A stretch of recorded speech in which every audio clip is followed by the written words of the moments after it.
बिस्मिल्लाहिर्रहमानिर्रहीम। आज मैं आपको composition of United Nations organisations बताऊंगा। यूनाइटेड नेशंस ऑर्गेनाइजेशन जो हैं इसकी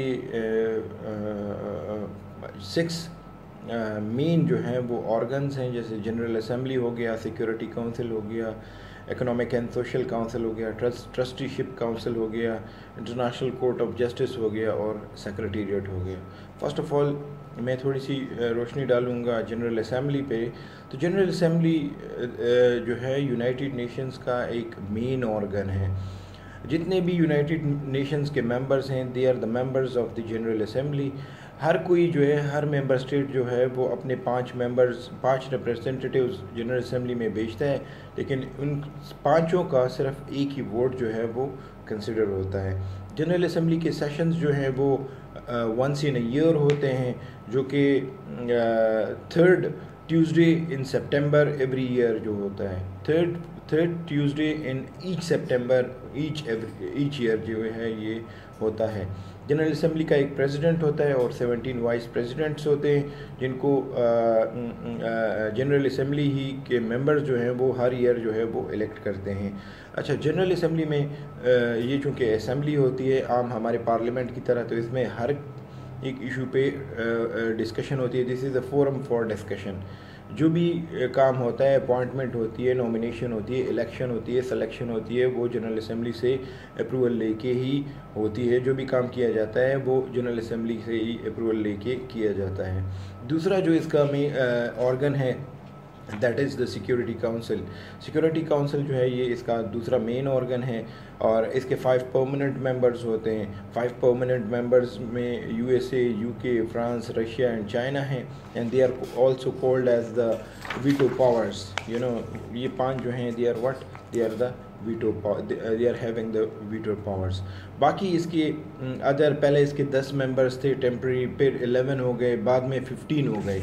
मतलब 5 इसके परमानेंट मेंबर्स होते हैं, वाइल फिर 15 इसके जो हैं वो टेम्प्रेरी मेंबर्स होते हैं। जो कि ये टेम्प्रेरी मेंबर्स जो होते हैं ये सिक्योरिटी काउंसिल्स के सिक्योरिटी काउंसिल के प्रपोजल पे जनरल असेंबली इसको इन 15 जो टेम्प्रेरी मेंबर्स होते हैं उनको सेलेक्ट करती है।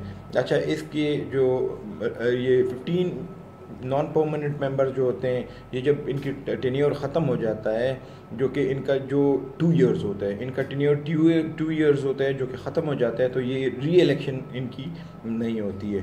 फिर ये सिक्योरिटी काउंसिल जो है ये यूनाइटेड नेशंस का ऐसा ऑर्गन है कि जहाँ से पावर जो है वो राइज होती है। We can say that security council is like a spring from where different powers of the UNO, you know that दो स्प्रिंग कि और जितनी भी पावर्स होती हैं उसकी वो निकलती है। इसका काम जो है वो वर्ल्ड की सिक्योरिटी को मेंटेन करना है, पीस को मेंटेन करना है। थर्ड जो यूएनओ का ऑर्गन है, that is economic and social council. इसको ECOSOC भी कहते हैं, ECOSOC भी कहते हैं।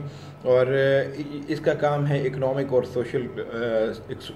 सोशल साइंटिफिक फील्ड्स में काम करना।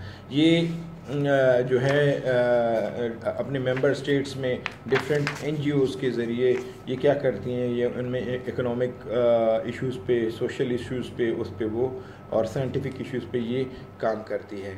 अच्छा, दुनिया में तकरीबन इसके अंडर जो काम करती है, इसके लिज़ान के साथ काम करती है, इसके लिज़ान में काम करती है, ये 1600 तकरीबन नॉन गवर्नमेंटल ऑर्गेनाइजेशन है जो कि इसके साथ काम करती है। Fourth organ of the UNO is the trusteeship council। जब trusteeship council जब सेकेंड वर्ल्ड वॉर हुआ तो एंड ऑफ कॉलोनियलिज्म हुआ, तो इस तरह के स्टेट्स थे जो पहले कॉलोनीज़ थे, ये सुपर पावर्स के, वर्ल्ड पावर्स के, बाद में वो वर्ल्ड पावर्स जो है वो ख़त्म हो गए। तो जब ख़त्म हो गए, उनको कॉलोनियाँ संभालने का उनमें वो दम नहीं था, उनमें वो एफर्ट नहीं था, उनमें वो उनकी एबिलिटी नहीं थी। तो देयरफॉर यूनाइटेड नेशन ने अपना एक ऑर्गन बनाया जिसको कहते हैं ट्रस्टीशिप काउंसिल। और जो किसके लिए बनाया, जो सिर्फ इसके लिए बनाया कि जो कॉलोनीज़ जो रह गई हैं बाकी, ये जो मदर स्टेट्स थे, जो मदर स्टेट्स उनके कमज़ोर हो गए इकनॉमिकली भी और दूसरे उसमें भी, तो उनकी कॉलोनीज़ को क्या करना, उनको लुक आफ्टर करना, कंट्रोल करना और उनकी अफेयर्स को सही तरीके से डील करना। फोर्थ जो आर्गन है यूएनओ का, that is the international court of justice, ICJ जिसे कहते हैं। ये जो है ये फुटप्रिंट पे बना है परमानेंट कोर्ट ऑफ जस्टिस जो था, वो जो लीग ऑफ नेशन का जुडिशल ऑर्गन था। इसका काम है स्टेट्स के दरमियान जो इश्यूज़ होते हैं उनको जुडिशली उनको रिजॉल्व करना है। इसका हेड क्वार्टर जो है वो हेग हॉलैंड में है और इट इज़ कंप्राइज्ड ऑफ 15 जजेस and those judges are elected for a period of 9 years। और ये जो है इनको भी अपॉइंटमेंट जो होती है वो जनरल असेंबली में होती है।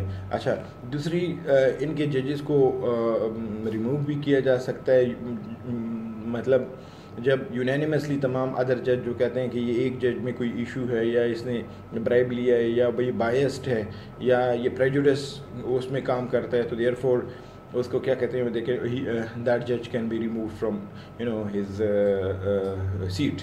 फिर इसमें कोरम होता है, तो जजेस का जो कंप्लीट फुल बेंच होता है उसमें 9 जजेस जो हैं वो एक कोरम होता है। जब 9 जजेस फुल बेंच में वो एक बात पे एग्री होते हैं तो वो क्या होते हैं, फिर ये quorum, we can say that the quorum is now complete.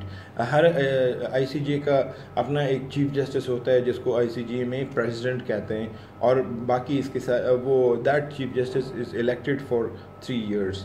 अच्छा, the last organ in the main organ of the UNO is the secretariat. Secretariat क्या है, ये इनके मीटिंग्स को, इनके फाइनेंसेस को, इनके अकाउंट्स को, इनको लुक आफ्टर करता है। The secretariat is headed by the secretary general, और जिसकी अपॉइंटमेंट जो होती है रिकमेंड करता है सिक्योरिटी काउंसिल, वाइल इसकी अपॉइंटमेंट जो होती है वो जनरल असेंबली करती है।